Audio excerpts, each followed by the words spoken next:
আসলে? না, শেখ মুজিবুর রহমানের বিষয়টা আর শহীদ প্রেসিডেন্ট জিয়াউর রহমানের বিষয়টা তো এক না।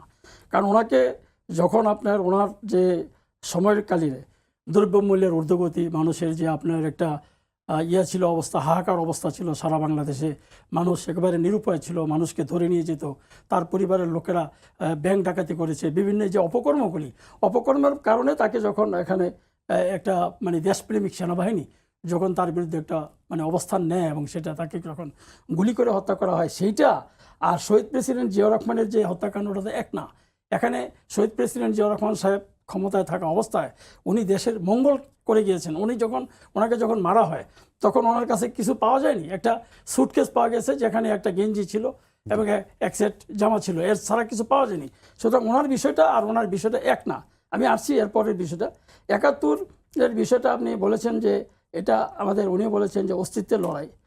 পুরো দেশ ছিল একদিকে ৭১।